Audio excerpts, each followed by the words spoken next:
Hello बच्चों, मैं जीवन सर दीक्षा कोचिंग सेंटर से। ठीक है, आज हम पढ़ने वाले हैं प्रश्नावली 1.2 का पार्ट 2 भाग 2 है, जिसमें क्वेश्चन नंबर 4 जो हम सॉल्व करेंगे। ठीक है, इसके पहले प्रश्नावली 1.2 का पार्ट 1 में जो है 3 क्वेश्चन हम सॉल्व कर चुके हैं। अब जो है पार्ट 2 में जो है हम चौथा नंबर क्वेश्चन जो है सॉल्व करने वाले हैं। तो यहाँ पे क्वेश्चन जो है हम पहले से नोट करके रखे हैं। आइए देखते हैं क्या है। HCF बराबर 9 दिया है। HCF जो है गुना में बराबर में 9 दिया है, तो एलसीएम जो है ज्ञात करने के लिए कहा है। एलसीएम ज्ञात करने के लिए कहा, जो कि HCF दिया हुआ है। तो बच्चों हम जो है निकालेंगे। यहाँ पे हम लिख देते हैं हल। ठीक है, तो बच्चों हमें प्राप्त है, हमें क्या प्राप्त है? तो हमें प्राप्त है, यहाँ पे दिया हुआ है। ठीक है, HCF 306, ये एक पहली संख्या, ये दूसरी संख्या दिया हुआ है। ठीक है, इन संख्याओं का HCF निकाला गया, कितना? 9 दिया है। हमें प्राप्त है HCF इतना, जो बराबर 9 दिया है। तो एलसीएम बराबर क्या होगा? तो एलसीएम हमको ज्ञात करना है। तो आइए हम एलसीएम ज्ञात करते हैं। ठीक है, तो एलसीएम जो है ज्ञात करने के लिए क्या करेंगे? तो एलसीएम ज्ञात करने के लिए इसका सूत्र होता है। ठीक है, एलसीएम ज्ञात करने के लिए सूत्र होता है कि दो संख्या यहाँ पे हम देख रहे हैं। HCF में भी दो संख्या यहाँ पे दिया है, 306 और 657, और एलसीएम में भी यहाँ पे दिया 306 और 657। दोनों संख्या सेम है। ठीक है, तो एलसीएम बराबर हम लिखेंगे दोनों संख्याओं का गुणनफल, दोनों संख्याओं का गुणनफल, दोनों संख्याओं का गुणनफल और बट्टा में HCF। ठीक है, ये फॉर्मूला इसका सूत्र है। दोनों संख्याओं का गुणनफल बट्टा में HCF, ये इसका सूत्र है। ठीक है, तो दोनों संख्याओं का गुणनफल क्या है? तो दोनों संख्या यहाँ पे हम देख रहे हैं 306, और गुना में गुणनफल कितना है? 657, और बट्टा में HCF यहाँ पे कितना दिया है? HCF का मान यहाँ पे दिया है 9। ठीक है, तो बच्चों अब इसको जो हम काट देंगे, कटने वाला है कि नहीं? तो 9 एकम 9। ठीक है, 9 तिरका 27, 27 और 3 30, 3 हासिल लेंगे तो 36 हो जाएगा। तो 9 चौका 36, तो ये 9 से जो है 34 बार में पूरा पूरा कट चुका है। अब इस दोनों संख्याओं को हम गुना कर देते हैं। गुना करके यहाँ पे लिखेंगे। ठीक है, 657 में 34 हमको गुना कर देना है।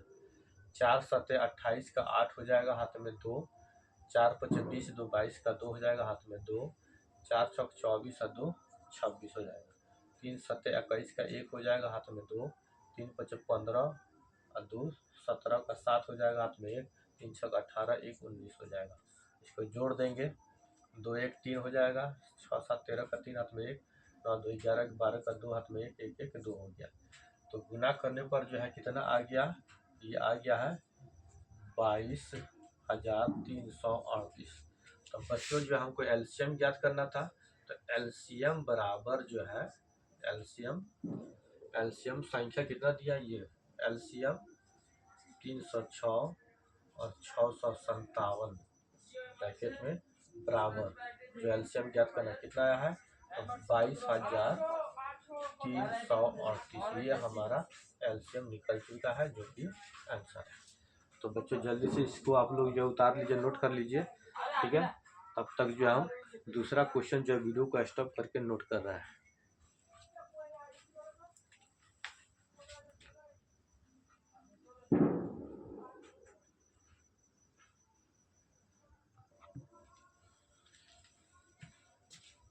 जल्दी से आप लोग इसको जो है नोट कर लीजिए। मैं ये क्वेश्चन, ये जो गुना किए हैं इसको मिटा दे रहा हूँ। ठीक है,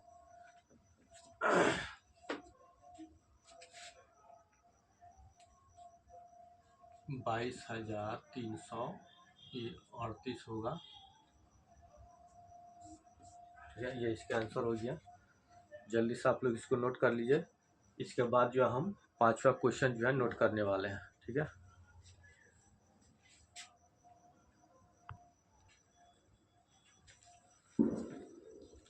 हाँ तो बच्चों, अब 5वां क्वेश्चन जो है हम बोर्ड पर नोट कर चुके हैं, ठीक है। आइए देखते हैं 5वां क्वेश्चन जो है क्या कह रहा है, ठीक है। 5वां क्वेश्चन है, जांच कीजिए कि क्या किसी प्राकृत संख्या n के लिए संख्या 6n अंक जो है 0 पर समाप्त हो सकती है। तो बच्चों यहाँ पे हम देख रहे हैं कि जांच करने के लिए कहा गया है कि क्या कोई प्राकृत संख्या जो है n के लिए 6n अंक जो है 0 पर समाप्त होना चाहती है, यानी हो सकती है कि नहीं, ठीक है। तो सबसे पहले हम यहाँ पे लिख देते हैं हल, ठीक है। तो जैसे कि बच्चों हम लिख चुके हैं हल, ठीक है। तो अब जो है जीरो, क्या कोई संख्या जो है, कोई संख्या जो है 0 पर समाप्त हो, यानी कि 6 जो संख्या जो दिया गया, क्या वो 0 पर समाप्त हो सकती है कि नहीं, ठीक है। तो यहाँ पे हम लिखेंगे, ठीक है, कि यदि कोई संख्या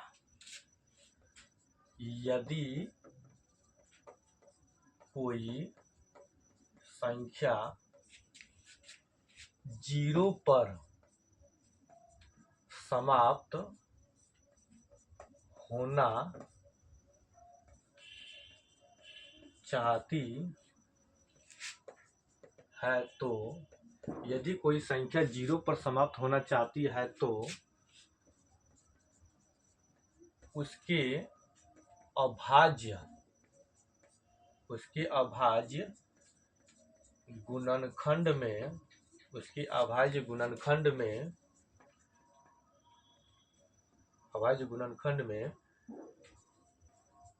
कम से कम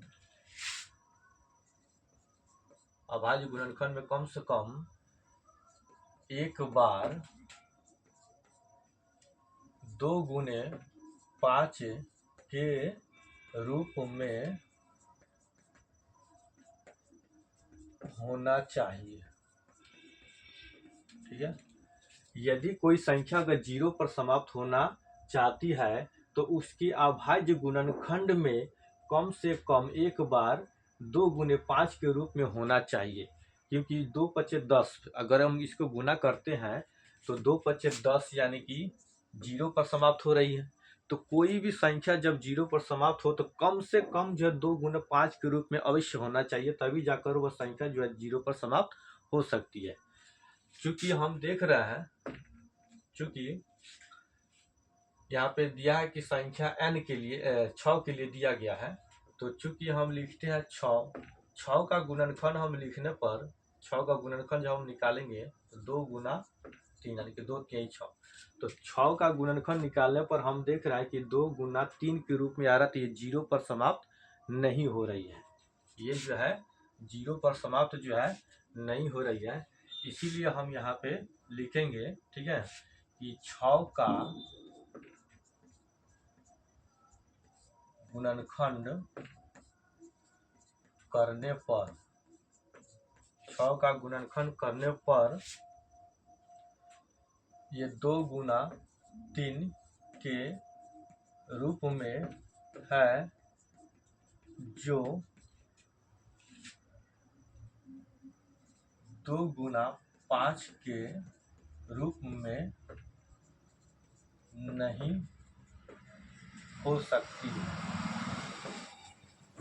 2 गुना 5 के रूप में जो है नहीं हो सकती है, अर्थात ये कभी भी 0 पर समाप्त नहीं हो सकती है, कभी भी 0 पर समाप्त जो है नहीं हो सकती है। किसी भी प्राकृत संख्या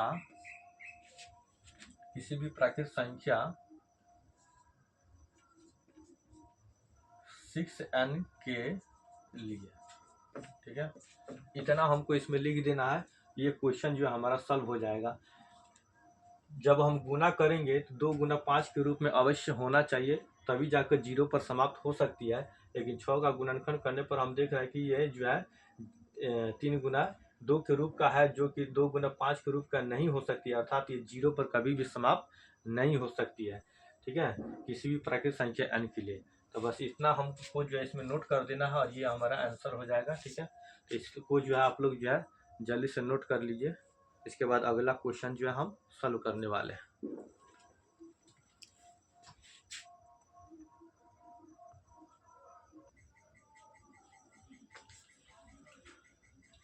हाँ तो बच्चों अब जो है क्वेश्चन नंबर जो है 6 जो हम सॉल्व करने वाले हैं। ठीक है, क्वेश्चन नंबर 6 जो हम नोट कर चुके हैं बोर्ड पर।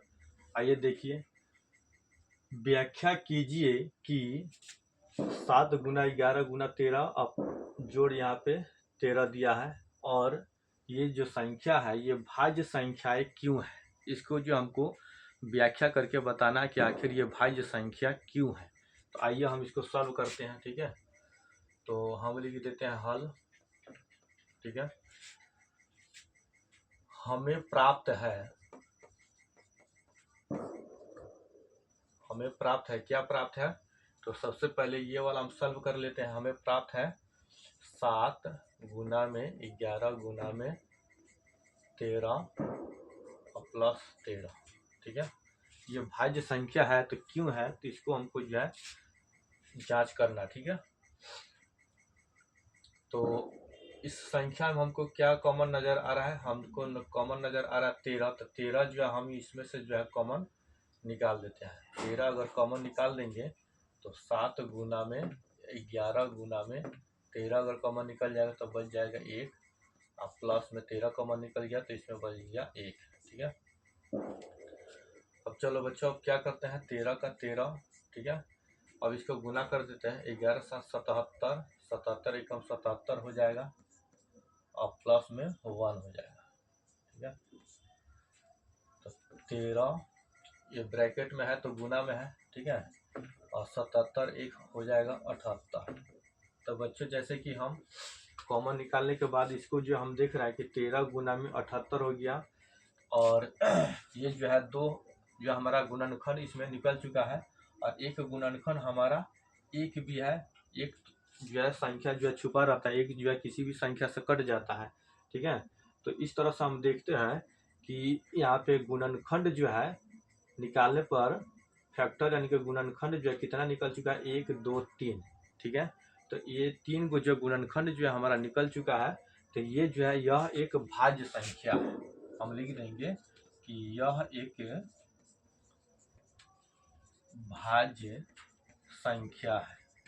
ठीक है, यह एक भाज्य संख्या। भाज्य संख्या क्यों है, तो जिस संख्या का गुणनखंड निकालने पर उसका गुणनखंड जो है 2 से अधिक हो तो वो भाज्य संख्या होता है, और जिस संख्या का गुणनखंड निकालने पर जो है केवल 2 ही गुणनखंड निकले तो वो अभाज्य संख्या होता है। जैसे कि 7 हो गया, इसका गुणनखंड निकालेंगे तो सॉरी यहाँ पे जैसे कि 7 हो गया, इसका गुणनखंड निकालेंगे तो ये जो है केवल 1 से कटेगा या फिर स्वयं 7 से कटेगा, तो इसका गुणनखंड जो है केवल 2 है। उसी तरह 5 है। ठीक है, तो 1 से कटेगा या फिर स्वयं 5 से कटेगा। तो ऐसी संख्या जिसका गुणनखंड जो है, जिसका फैक्टर जो है मात्र 2 निकले, 1 या स्वयं से कटे, यानी कि ऐसी संख्या जो केवल 1 से कटे या स्वयं से कटे, वो संख्या जो है अभाज्य संख्या होती है। और ऐसा संख्या जैसे कि 4 हो गया। ठीक है, तो 4 1 से भी कट जाएगा, 2 से भी कट जाएगा, और स्वयं 4 से भी कट जाएगा। तो इसका मतलब ये 4 जो है क्या हमारा भाज्य संख्या, क्योंकि इसका फैक्टर जो है 2 से अधिक। तो जिस संख्या का फैक्टर इसका गुणनखंड जो है 2 से अधिक निकलेगा तो वह हमारा भाज्य संख्या होता है। जैसे 4 हो जाएगा, 6 भी हो जाएगा, 8 हो जाएगा, ये सब जो है क्या है भाज्य संख्या है। उसी तरह जब हम देख रहे हैं कि यहाँ पे 2 गुणनखंड पहले से और एक जो है किसी भी संख्या से कट जाता है, भागा लग जाता है, तो इस तरह से हम देख रहे हैं कि यहाँ पे गुणनखंड जो है वो 3 हो गया, 2 से अधिक हो गया, नहीं 2 से अधिक फैक्टर हो गया, तो यह एक जो है भाज्य संख्या हो जाएगा। ठीक है, उसके बाद हम अगला क्वेश्चन हम देखते हैं क्या है। उसके बाद हम देख रहे हैं इसको भी जांच करना कि क्या ये भी भाज्य संख्या है। तो इसको भी हम यहाँ पे नोट कर देते हैं। 7 गुना में 6 गुना में 5 गुना में 4 गुना में 3 गुना में 2 गुना में 1 और जोड़ 5। तो इसमें भी बच्चों हम क्या करेंगे, हम इसमें कॉमन क्या नजर आ रहा है, इसमें हम कॉमन दिख रहा है 5 है, तो 5 को हम यहाँ पे कॉमन निकाल देंगे। ठीक है, बच जाएगा 7 गुना में 6 गुना में 5 कॉमन निकल गया तो 1 हो जाएगा, और ये 4 हो जाएगा, ये 3 हो जाएगा, और ये 2 हो जाएगा, 1 हो गया, और प्लस में 5 कॉमन निकल गया तो 1 हो जाएगा। ठीक है, तो अब इसमें जो है सबको हम गुना कर देते हैं। ठीक है, तो 7 छक 42, 42 से कम 42, 42 में 4 से गुना कर देंगे तो कितना होगा, तो 42 में 4 से गुना कर देंगे, 4 दूना 8 और 4 चौका 16, 168 हो गया। फिर 3 से गुना करेंगे, 2 से गुना करेंगे, तो हम डायरेक्टली इसको गुना करें, 3 दूना 6, ठीक है, 6 से इसको गुना करेंगे तो 6 होगा, तो 6 से इसको हम गुना कर देते हैं, 6 8 48, 48 का 8 हो जाएगा, हाथ में 4, 6 का 36 और 4 40 का 0 हो जाएगा, हाथ में 4 हो जाएगा, 6 कम 6 और 4 10 हो जाएगा। तो इसको गुना 1 से गुना करेंगे तो उतना ही होगा। तो इस सबको गुना करने पर कितना आ गया, तो 1008 आ गया, और प्लस में 1 आ गया। ठीक है, 5 गुना में ब्रैकेट हटेगा तो गुना में हो जाएगा, 1008 और 1 दोनों को जोड़ देंगे तो ये हो जाएगा 1009। ठीक है, तो बच्चों यहाँ पे हम देख रहे हैं, ठीक है, यहाँ पे हम देख रहे हैं कि इसका भी जो है गुणनखंड जो है हम देख रहे हैं कि 5 और ये 1009 हो गया, और एक गुणनखंड एक भी 20 के साथ छुपा हुआ है, जो सभी संख्या से जो एक कट जाता है। इस तरह से हम देख रहे हैं कि इसका भी गुणनखंड जो है 3 गो निकल चुका है, जो 2 से अधिक है, तो हम लिख देंगे यह भी एक भाज्य संख्या है, यह भी एक भाज्य संख्या है। ठीक है, और ये हमारा जो है आंसर हो गया। ठीक है, तो भाज्य संख्या क्यों है ये समझ में आ गया। तो जिसका फैक्टर, जिसका गुणनखंड जो है 2 से अधिक निकलेगा वो हमारा भाज्य संख्या है। ठीक है, इतना याद रखिएगा, और इसको जो है आप लोग जो है नोट कर लीजिए। इसके बाद फिर अगला क्वेश्चन जो है हम सॉल्व करने वाले हैं।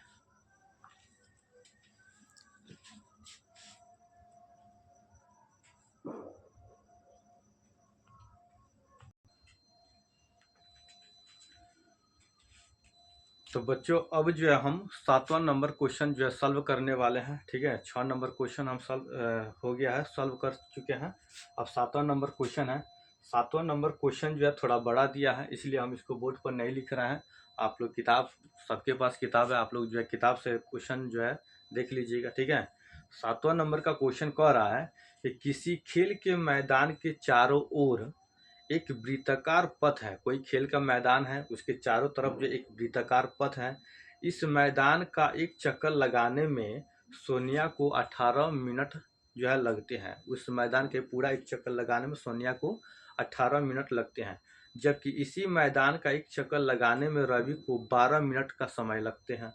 तो मान लीजिए कि वे दोनों एक ही स्थान और एक ही समय पर जो है चलना प्रारंभ करके एक ही दिशा में चलते हैं, तो कितने समय बाद वे पुनः प्रारंभिक स्थान पर मिलेंगे।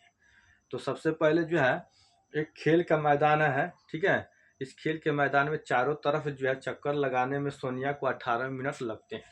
तो सबसे पहले खेल का, मान लीजिए कि कोई खेल का मैदान दिया है। ठीक है, कोई खेल का जो है मैदान दिया है, और इसके चारों तरफ जो है चक्कर लगाने में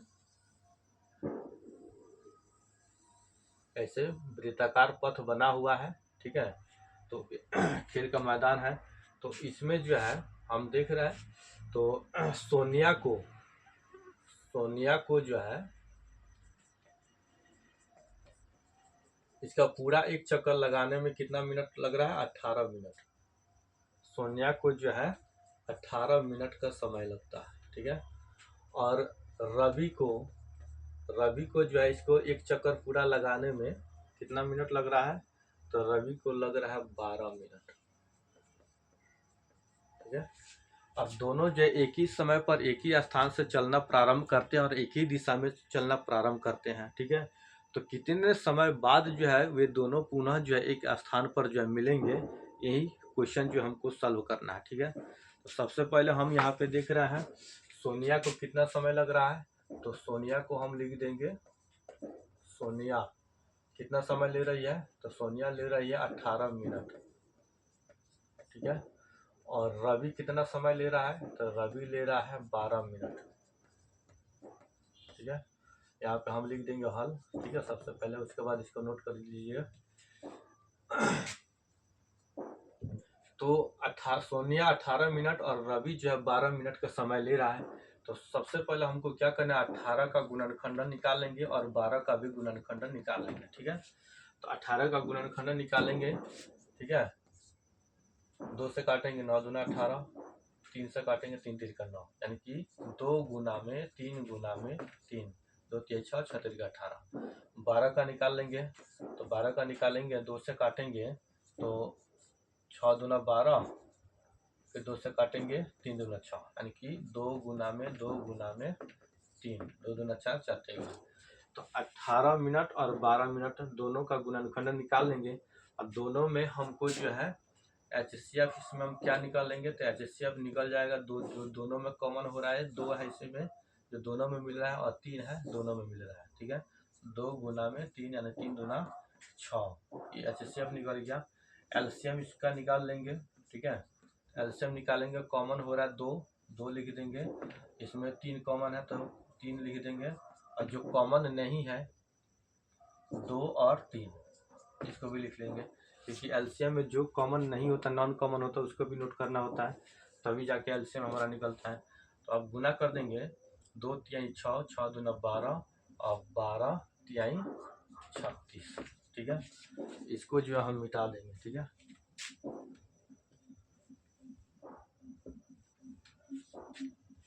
तो एलसीएम निकालने पर हम देख रहे हैं एलसीएम कितना आ गया, एलसीएम आ गया 36।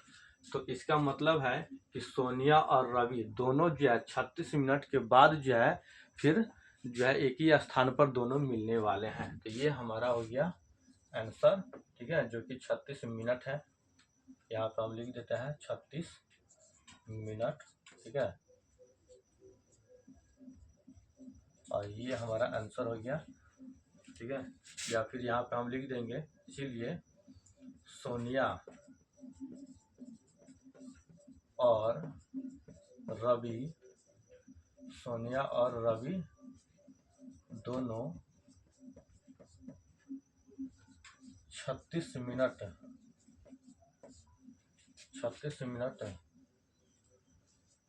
पर एक दूसरे से मिलेंगे। ठीक है, एक दूसरे से मिलेंगे, ये हमारा आंसर हो गया।